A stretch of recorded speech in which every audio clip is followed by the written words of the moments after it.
저는 어렸을 때 솔직히, 그러니까 초등학교 들어가기 전에 가장 행복한 순간이었다면은 도화지 한 장에 크레파스가 쥐어졌을 때 제일 행복했어요, 사실. 예.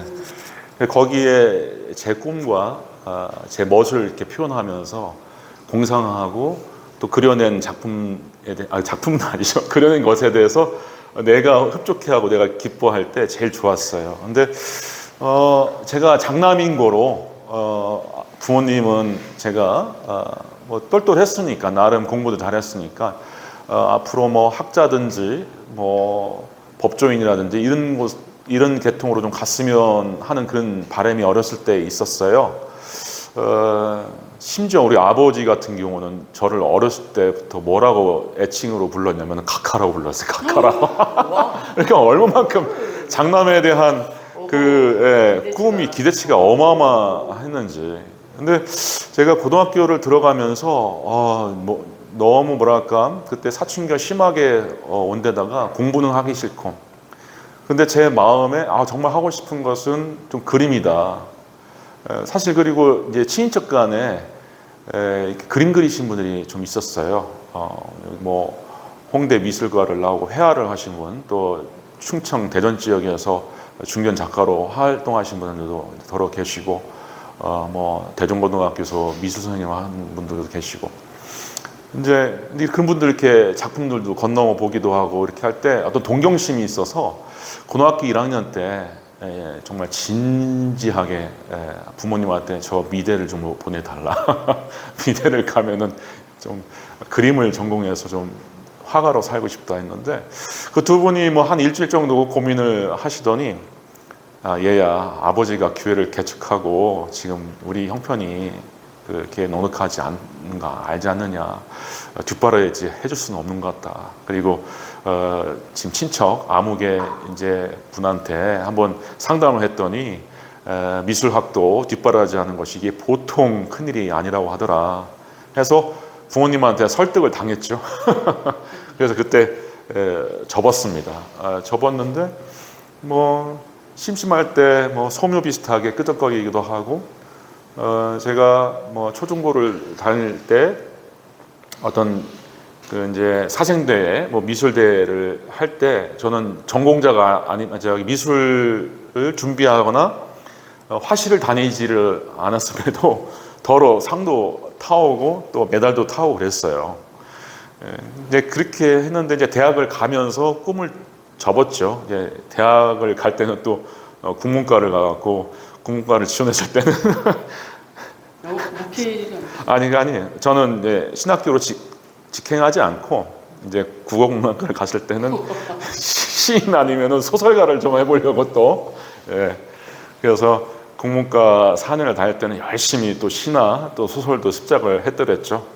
아무튼 그래서 이제 미술하고는 전혀 빠이빠이를 했는데, 제가 대만으로 유학을 갔을 때 독특한 아열대의 풍경을 보고서 제가 갖고 있는 똑딱이 사진기 가지고서는 좀 담는 게 한계가 있어서 이미 이제 제 안에 어떤 그 식양 예술에 대한 싹은 있었고 재능은 있었죠. 그래서 그때 당시 FM2라고 하는 니콘의 아주 상당히 좀 좋은 기종, 수동 기종을 구입을 해서 대만 도처를 다닐 때, 또 거리거리 다닐 때 이제 사진을 찍는 것으로, 그리고 그때 인터넷을 보고서 혼자 계속 공부를 하고 사진 공부를 혼자 했어요. 그렇게 해서 그게 2000년, 2000년이니까 지금 23년이 흘렀네요. 23년 동안 계속 사진을 이제 찍고 있고, 제가 제 딸이 아빠 피를 좀 가져가서 이제 지금 서울 모 대학에서 이제 커뮤니케이션 디자인 학과에 2학년을 재학 중인데, 그 녀석이 아빠 사진기를 다 가져가서 다 빼앗겨서 이제 그 무거운 장비를 혼자 독차지하면서 이제 서울 곳곳을 누비면서 그 녀석이 이제 아빠의 아바타처럼 미술, 시각예술, 사진을 또 계속 하고 있죠.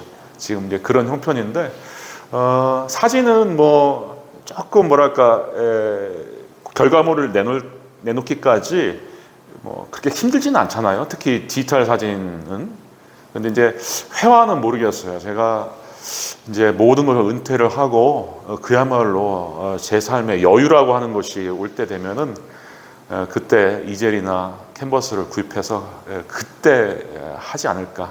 지금은 유튜브 바리톤으로서 활동하는 것만으로도 너무 벅차고 이렇게 또 초청해서 노래를 이게 청할 정도니 이것만으로도 저는 행복에 겨우니까 회화는 이제 나중에 이제 그야말로 모든 것을 은퇴했을 때 좀 할 수 있지 않는가 이런 생각을 합니다.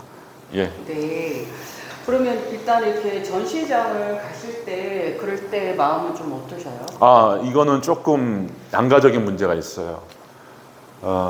어차피 저는 이제 유튜브 바리톤으로서는 이제 제 열정을 풀잖아요. 네. 하고 싶은 걸 하잖아요. 네. 근데 회화 같은 경우는 제가 못하는 부분, 또 과거에 막힌 부분이 있잖아요. 네. 그래서 한 70% 정도는 불편한 생각이 들어요.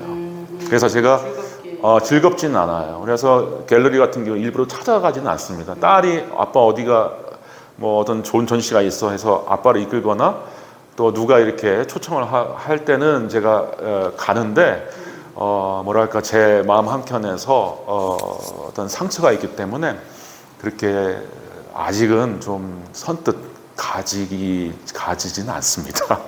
예. 그러면 네. 지금 여기 지아트 갤러리거든요. 네. 제가 이제 아리아리 아트센터를 이제 준비 중에 지금 처음으로 하는 전시인데 지금 그림을 이렇게 딱 이렇게 보시지는 못했을 것 같아요. 네. 그렇지만 지금 이렇게 한번 훑어보시고 이렇게 좀 보시고 좀 마음에 들고 아니면 저 작품은 참 한 얘기를 하고 싶다라는 작품 혹시 있으면 얘기해 주시면 좋을 것 같아요. 저는 전공하신 분들만큼은 뭐 볼 줄 모르겠죠. 사실 문학을 제외한 나머지 그 예술 장르 중에서 이건 음악하신 분들한테 상당히 기분 나쁜 말이 있었지만 미술, 특히 이제 회화 쪽이 상당히 더 철학적이고 더 사변적인 측면이 있어요. 음악 이론보다 미술 이론이 더 미학적이고. 그래서 좀 한편에 그 회화를 감상을 하더라도 상당히 소양이 있어야 될 거라고 저는 생각해서 감히 뭐 제가 감히 느낌이요? 느낌. 이 작품을 아니면 이렇게 두루두루 하셔도 좋고요. 꼭 한 작품 안 하셔도 되고 이 작품을 보니까 뭐 이런 느낌 좋다 뭐 이런 것도 표현할 수 있고 아무래도 우리 수선님이 아까 말씀하신 대로 저 사물놀이가 상당히 좀 역동성이 있어 보이고 어떤 만화나 동양화, 한국화, 서양화 이런 경계들을 다 넘어갔고 상당히 좀 재미있는 작품으로 저한테 보입니다. 그리고 힘이 있어 보이고요. 그리고 나머지 상당히 좀 응용을 많이 한 뭐 어떤 사진과 회화의 경계를 깨뜨리고 또 어떤 그 조형 내지는 뭐 설치의 느낌까지 나는 이런 좀 실험적인 작품들 이 작품도 마음에 들고요. 저 작품도 좀 마음에 드네요. 한국화가 아니면 그래요? 이게 한국화자 그래요? 그러니까 이게 참 묘한 거죠. 요즘은 서양화나 동양화의 경계가 없고 또 사진, 뭐 조형, 또 회화 이 경계가 없어지는 이런 추세. 이거 참 바람직하다고 봐요. 아까 말씀드렸듯이 저는 목회라고 하는 것이 교회의 틀, 어떤 교회의 어떤 프레임 안에 갇혀 있는 것보다 그걸 자꾸 개혁하고 개선해서 세상으로 나가고 많은 사람들과 만나고 또 많은 매체와 예술가와 또 많은 계기와 만나는 것을 제가 선호하다 보니까 이러한 좀 경계를 뛰어넘는 작품들이 확실히 저한테는 보셨네요. 이 작품도 사진 작품이고 이게 뭐로 보이세요? 톱밥 아니겠어요? 대패밥. 대패밥 실제 같은. 이거예요. 그거네요. 손톱이네요. 맞아요. 아하. 그래서 이제 히말라야 이번에 갔다 오셨고요. 23년도에 이제 손톱으로 해서 이제 2차적으로 하신 거예요. 대전에 있는 윤강빈이라는 작가님이신데 예. 또 이분도 이제 사진을 좋아하시고 어떤 축제들을 하고 계시다가 탄이라는 갤러리를 지금 운영하고 계세요. 예, 아주 좀 인상적인 작품이네요. 그렇죠. 저거는 강렬하죠. 좀 강렬하네. 이 손톱에 대한 어떤 여러 가지 또 사람들의 이미지가 있어서 그러긴 하는데 저는 개인적으로 상당히 좋아하는 그 작품 중에 하나입니다. 예. 저는 한 가지만 더, 한 작품만 더 한번 해주시면 좋을 것 같습니다. 그래요. 뭐 제가 도와드려야 되니까 저 느티나무 작품도 저 마음에 드네요. 사진 역시 예, 예. 사진 작품을 좋아하시는 예, 분이에요. 예. 이분은 신안 또 제주도를 많이 다니시고 나무만 사시는 분이세요. 네네. 이홍렬 작가님이시고요. 이제 이거는 이제 빗으로 조명으로 해서 또 1차적인 그런 작업을 많이 하시는 분이시죠. 네. 자, 그래서 그러면 어쨌든 지금 이제 미술 얘기를 했으니까 또 결론을 오셨으니까 그래서 여기 지아트 지금 아리아리 아트센터가 어쨌든 지금 주관하고 있는 여기 여기는 그렇게 불편하지는 않으시죠? 전 전혀요. 그렇죠. 예, 예. 다양하면서 뭔가 좀 혁신이 그리고 저는 저 사물놀이 저 작품이 참 이렇게 세계적으로 나갈 수 있는 그런 요소가 많고 또 디지털 쪽으로 저희가 이제 아리아리 아트 디지털 아트 센터를 만들려고 하는 이유 중에 하나가 그래서 사실은 정말 헌적인 요소로 참전이 된 작품 중에 하나입니다. 그래서 저는 이제 이러이러한 것들이 사실 몇몇의 이런 것들이 어쨌든 미술 또는 예술 그리고 또 우리가 하는 삶의 취향 그런 거에 어떤 서로 향유가 될 수 있고 또 지평을 넓어할 수 있는 그런 의미가 된다고 생각을 합니다.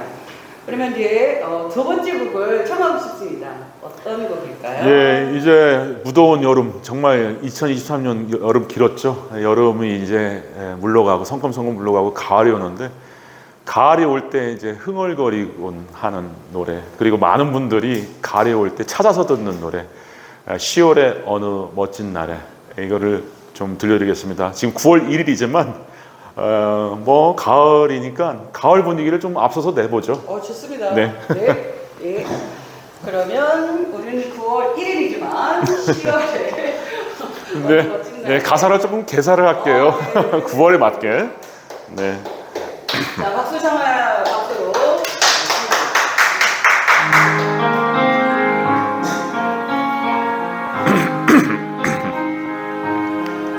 눈을 뜨기 힘든 가을보다 높은 저 하늘이 기분 좋아 휴일 아침이면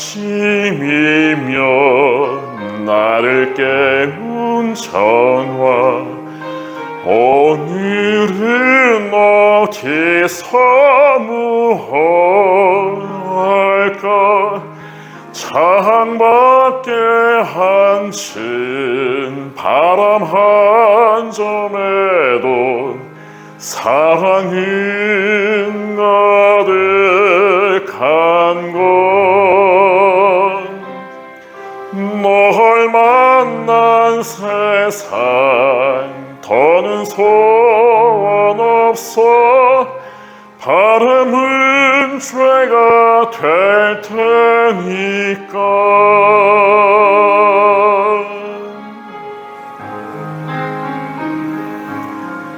가끔 두려워져 지난 밤 꿈처럼 사라질까 기도해 너의 눈을 보고 너의 손을 잡고 내 곁에 있는 너를 확인해 창밖에 한층 바람 한 점에도 사랑은 가득한 것 널 만난 세상 더는 소원 없어 바람은 죄가 될 테니까